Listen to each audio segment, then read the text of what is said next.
From huge 20-man raid bosses to condensing animals to create the perfect life form and some questionable art designs, Palworld definitely has it all. And today, we'll be going over the 11 reasons to figure out if experiencing this massive world is truly worth the time and value, with number 8 being the game's most glaring issue. But to understand why, we first have to start with right off the bat, Palworld will be weirdly familiar, and this moment is one of its greatest strengths. Within the first hour, you'll gather resources, craft tools, and set up a base like you would on Ark, but you're also catching pals like in Pokemon. But it doesn't just stop there. When you eventually start putting your pals to work, you'll be managing resources and work priority like you're in Factorio. The stamina-based exploration is straight from Breath of the Wild, and you'll actually just see an Evergel straight from Elden Ring. Because it borrows so heavily and so openly from these industry staples, there's an immediate sense of familiarity with the game.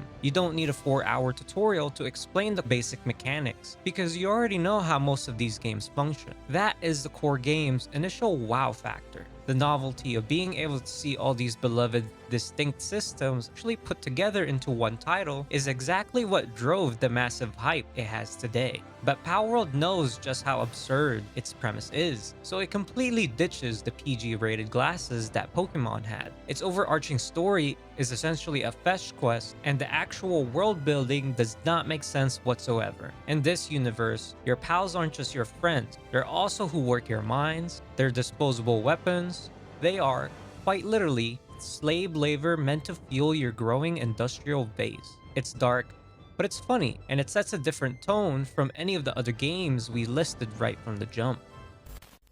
But that initial high doesn't last forever. The moment the awe of this bizarre crossover fades, you'll soon realize the extremely tedious early game Palworld has. Before you can have a fully automated empire, you start off with basically nothing. You'll spend an excruciating amount of times doing the survival genre's standard chores, punching trees, mining rocks, and picking up sticks. Even worse is the crafting and building. Holding down the F key for God knows how long to build basic tools and your first pal spheres feels like unnecessary busy work, something monotonous to do before the actual gameplay starts. Compounding this sluggish start are the brutal stamina limitations you have early on in the game that completely kill the pacing. Unless you capture a mount relatively early, exploring the vibrant world on foot is painfully slow. If you spot a cliff that has a rare egg on top, well, good luck never getting it. Your stamina bar depletes almost instantly the moment you start climbing. In these opening hours, the survival mechanics themselves actively distract from the game's main hook. I think it's safe to say that when I booted up Palworld, it wasn't to manage my hunger, freeze to death at night, or awkwardly make the long journey back because I messed with the wrong pal. Yet before the automation finally kicks in, it's as if I was playing any other generic survival craft game.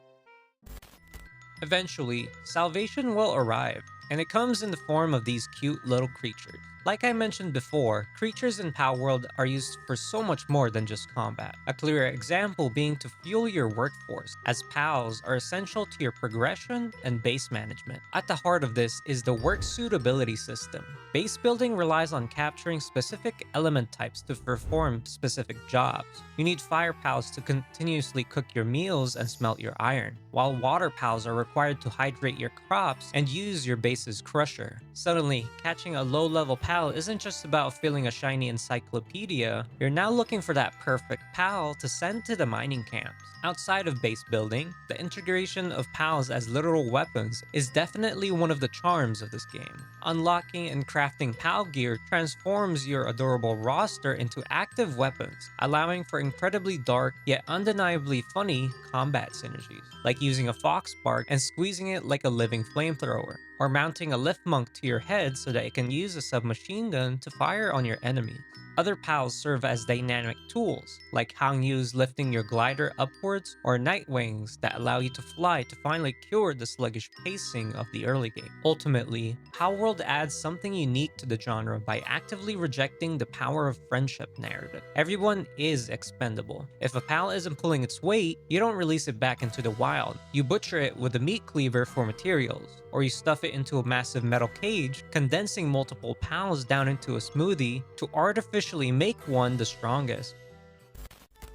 But there is one glaring design that Palworld simply just can't hide from. It's impossible to talk about this game without addressing the elephant in the room, the inspiration behind many of the pals themselves. And it's not just one instance of a slight inspiration, it's basically half the roster. And this isn't subtle. Many pals look like blatant copy and paste or a combination of a pair of well-known Pokemon. You'll find yourself constantly pointing at the screen, recognizing a face here, a shape there, or a color palette that feels like it's been stolen. The game feels like a dream crossover, but it undeniably looks like a massive asset flip. As an example, I'd like you to play a quick game with me. Guess whether this silhouette is a pal or Pokemon, starting with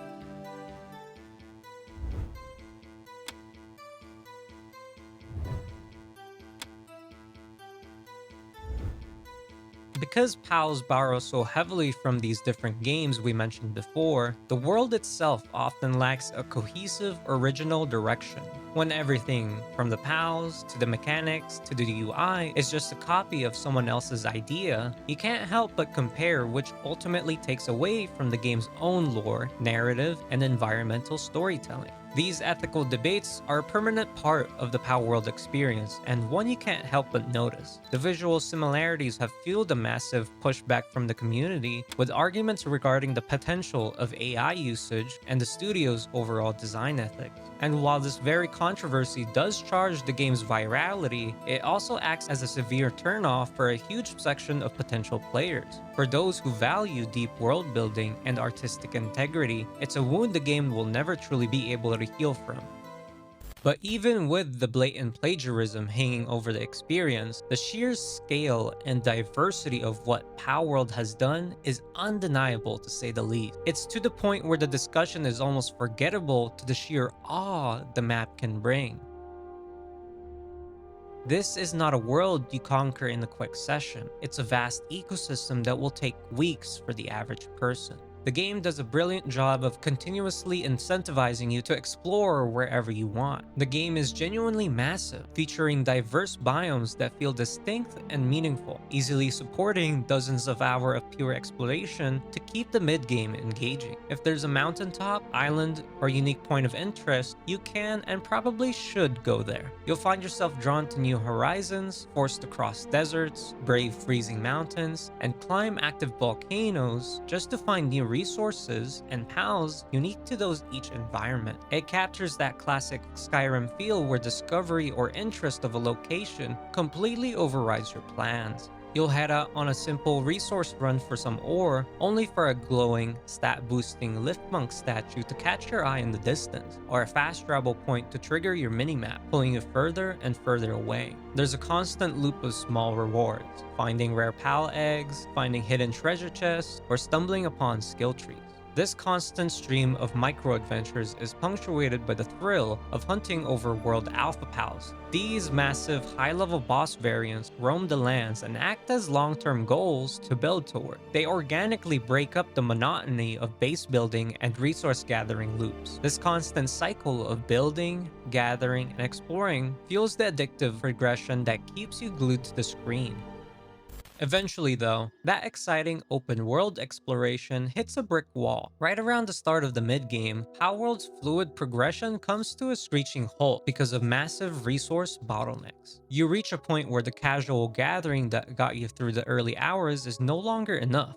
Suddenly, crafting a single metal armor, a firearm, or a stack of red spears requires hundreds of iron ore, coal, and cement. The transition from casual, fun creature collecting to industrial scale resource farming isn't smooth. If anything, it's jarring and abrupt. This sudden wall forces a shift in how you play, and not always for the better. The game practically mandates that you abandon your aesthetic vision and start building ugly, dedicated, utilitarian mining bases on specific terrain nodes just to keep up with the endless material demands. It's frustrating knowing that your scenic mountaintop starter base is functionally useless for mid-game materials, forcing you to locate your entire operation to a brown pit surrounded by rock nodes. To make matters worse, long craft timers step in to obliterate the pacing. Waiting on your pals to slowly melt refined metal or manufacture complex components often leaves you stranded at your base with nothing to do but holding F. Thankfully, With the early release of the game showing these problems early on, the devs listened and reacted. As of 1.0, there has been a range of quality of life improvements to make the game a less of a grind. Assassin's Creed watchtowers have been added in various locations, which reveal the surrounding map and lets it serve as a fast travel point, making exploration of uncharted areas easier. You can now also earn exploration experience in dungeons and enemy bases, which surprisingly wasn't a thing before. This directly reduces the XP grind by rewarding you for activities you were already doing, rather than forcing you to just capture duplicates purely for the experience, which by itself is also reduced to just 5 duplicates instead of 11, alongside many other changes. Palworld also offers a very customizable setting menu directly from the main menu. It allows you to alter the server's rule set at any point during your playthrough. This acts as a massive built-in valve for the exact resource walls and crafting fatigue that so many other games use as padded content. These sliders put the control of the pacing directly back into your hands. If waiting on an egg to hatch is ruining your night, you can turn egg incubation timers down to half or basically zero. If mining mindless ore feels like a chore, you can crank up gathering yields or massively boost your character's overall XP multipliers. The game openly acknowledges a simple truth. If a mechanic stops being fun, you shouldn't be locked into the original settings set by the devs. Just turn it off. This level of customization brilliantly bridges the gap between wildly different player bases. Hardcore survivalists who love punishing mechanics and grueling scarcity can leave the settings on default, or even dial up the difficulty to make the experience more brutal and unforgiving. As an added example, they even added the ability to lose your pal entirely if they die. Meanwhile, casual players who just want a relaxing, creature collecting sandbox can shape the world into exactly that. It transforms Palworld from a grind fest into an incredibly tailor-made adventure that lets you have fun in your own way. But even with the settings dialed in, you can't entirely customize away all the frustrations that comes with the game. As your base expands into an automated paradise, the game's pathing and AI flaws become fairly obvious, quickly transforming what should be a smooth, automated factory into an exhausting babysitting job. The fantasy of a hands-off, self-sustaining production line falls apart when your workers inevitably break down. Pals frequently get stuck on flat terrain, wedge themselves behind storage chests, or randomly freeze in place, completely halting the resource generation. Instead of exploring the world, you're forced to routinely sprint around the base, physically picking up your bugged coworkers and throwing them directly to their assigned workstation just to reset their pathing. And it doesn't help that the higher tiered pals are always be even bigger than before. This pathing nightmare directly bleeds into the game's sanity system, creating an endless loop of annoying, repetitive tasks. When pals get stuck behind a wall or a pathing bug, they can't reach their bed or food bowl. The game penalizes you for this by instantly giving them negative conditions like depression, fracture, or severe ulcers, which make them unable to work, as you have to create the right medicine, wait for it to be crafted, and administer it to the right pal. Instead of feeling like a rewarding management mechanic, maintaining your workforce becomes a tedious, busy work. You're forced to stop whatever fun activity you were thinking of doing, return to base, and manually craft and feed them specific medicines to cure conditions that was caused not by you, but by the game's own jank in the first place. Yet, for the players who push past that grind, Palworld reveals a surprisingly deep rabbit hole that completely redefines the endgame. The focus shifts entirely away from simply capturing wild pals and pivoting towards high-level genetic engineering and ultimate optimization. This is where the intricate, highly addictive breeding loop takes center stage.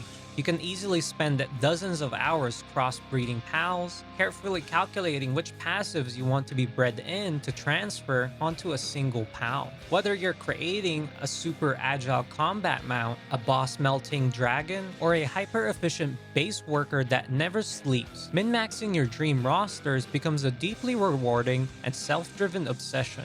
To support this genetic arms race, you're also pushed to drive factory automation to its absolute limit. The endgame demands that you replace simple base setups with fully powered, hyper-optimized assembly line. You'll hunt down rare, tier 4 worker pals and build complex infrastructure just to make high tier ammo and spear crafting almost instantaneous. It ultimately culminates into taking on Palworld's ultimate challenges, putting your heavily engineered team to the test against legendary alpha pals, and conquering the punishing high-level raid bosses provide a definitive high-stakes capstone to your journey. It's a brutal combat loop that proves that when fully optimized, the game's mechanics can deliver an intensely satisfying payoff. I think if you're willing to go through a pretty rough early and mid game, Palworld can offer a rich experience that is worth half the price of AAA games that it asks for. But you should also check out my Cyberpunk video where I go over how the game made the ultimate comeback.